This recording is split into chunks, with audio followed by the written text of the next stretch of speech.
मैं आरसी गुप्ता, माँ Kasturba Gandhi Mahila college of education Jagina road Bharatpur से। आज का विषय भाषा पाठ्यक्रम में फर्स्ट ईयर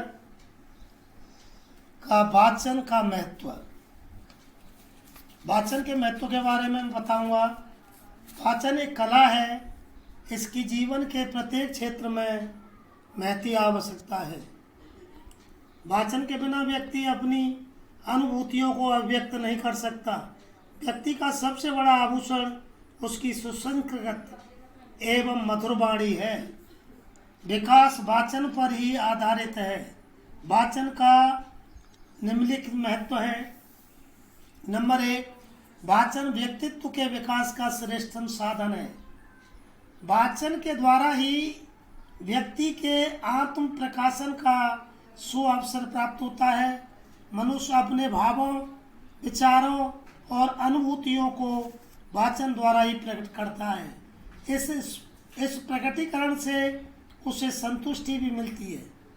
अभिव्यक्ति के बिना व्यक्ति अनेक ग्रंथियों एवं मानसिक कुंठाओं से पीड़ित हो जाता है। अब आता है नंबर 2 महत्व इसका। वाचन की मधुरता व्यक्ति को समाज में स्थान दिलाती है। दिन प्रतिदिन के जीवन निर्वाह में, व्यवहार में वाचन का विशेष महत्व है। मधुर वाचन में व्यक्ति सामाजिक क्षेत्र में स्थान बना लेता है। पंडित मदन मोहन मालवीय जी की वाणी में यही गुण थे, जिससे उनका वाचन जादू के समान कार्य करता था। अब तीसरा नंबर है, वाचन ही भाषा को पूर्णता प्रदान करता है। लिखित भाषा को सीखने के लिए वाचन की आवश्यकता होती है। अक्षरों को सिखाने के लिए अक्षर की ध्वनि के उच्चारण की सहायता ली जाती है। वाचन के अभाव में भाषा का ज्ञान अधूरा माना जाता है। गूंगा तथा बधिर व्यक्ति लिखना सीख लेता है, परंतु बोल नहीं सकता। इसके लिए भाषा का ज्ञान बिना वाचन के अधूरा ही रहता है। यह सुन भी नहीं सकता है। नंबर 4, वाचन शिक्षा की प्रक्रिया के संचालन का साधन है। शिक्षा की प्रक्रिया का संचालन सभी शिक्षण स्तरों, पूर्व माध्यमिक, माध्यमिक, प्राथमिक, उच्च प्राथमिक, माध्यमिक पर वाचन के माध्यम से ही किया जाता है। बिना वाचन के शिक्षा प्रक्रिया का संचालन संभव नहीं है। इसके बिना मनुष्य का विकास भी अवरुद्ध हो जाता है। 5वां इसका महत्व है, वाचन शरीर के अवयवों के व्यायाम का साधन है।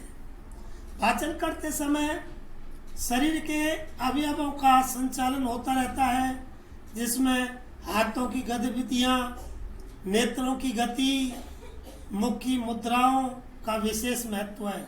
वाचन में हाव भावों, स्वरों, आरोह अवरोह, वाणी की मधुरता व शब्दों के शुद्ध उच्चारण का विशेष महत्व है, जिससे उच्चारण अवयवों को व्यायाम भी होता रहता है। इनसे अभिव्यक्ति के संप्रेषण में एक अद्भुत शक्ति, सजीवता और हृदय स्पर्शता प्राप्त होती है। 6वां पॉइंट है इसका, वाचन शक्ति के संचार का साधन है। शब्दों के व्यक्त करने की शैली से शक्ति का संचार होता है। शब्दों की शक्ति से सामाजिक कुरीतियों तथा व्यक्तियों में परिवर्तन संभव है। 7वां है, वाचन सामाजिक दक्षता का आधार है। सामाजिक दक्षता बहुत कुछ भावों एवं विचारों के मौखिक प्रकाशन पर निर्भर है। सामाजिक स्तर पर व्यक्ति विचारों के आदान प्रदान में जितना कुशल होगा, उसमें उतनी ही सामाजिक दक्षता मानी जाती है। 8वां पॉइंट है, वाचन शिक्षा का माध्यम है। आज के तकनीकी युग में शिक्षा के सभी क्षेत्रों में प्रचार प्रसार की महती आवश्यकता है। दूरवर्ती शिक्षा में माध्यमों की सहायता से व्यक्ति कहीं भी पहुंचकर शिक्षा प्रदान कर सकता है। जिसमें अच्छे वक्ता या शिक्षक के वाचन का सभी को लाभ प्रदान किया जा सकता है। नमा पॉइंट है इसका, वाचन व्यक्ति में आत्मविश्वास पैदा करता है। अक्सर बहुत से छात्र कक्षा में वाचन अथवा बोलने में झिझकते हैं, मगर धीरे धीरे छात्र नियमित वाचन द्वारा इसमें दक्षता प्राप्त कर लेते हैं, जिससे उनका आत्मविश्वास बढ़ता जाता है। 10वां है इसका 10वां पॉइंट है, वाचन शुद्ध भाषा के प्रयोग की दक्षता का विकास करता है।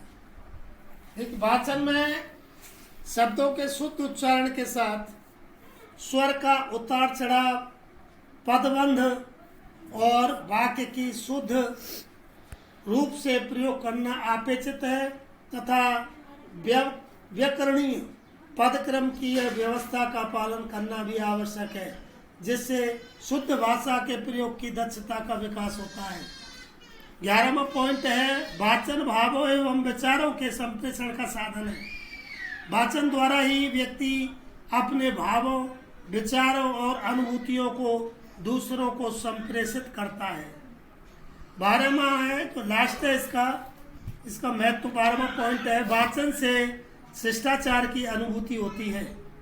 वाचन के समय उचित स्थिति में आसन से खड़े होना, सावधान खड़े होकर वाचन करते रहना, आंख व मुंह को इधर उधर न फेरना एवं एकाग्रचित्त होकर अपने वाचन में लगे रहना शिष्टाचार की श्रेणी में आता है, जिसका छात्रों में धीरे धीरे विकास होता रहता है। साथ ही वाचन में मौलिकता, मर्मस्पर्शता, मधुरता और शीतलता का समावेश होना चाहिए। बस अगला कल बताएंगे और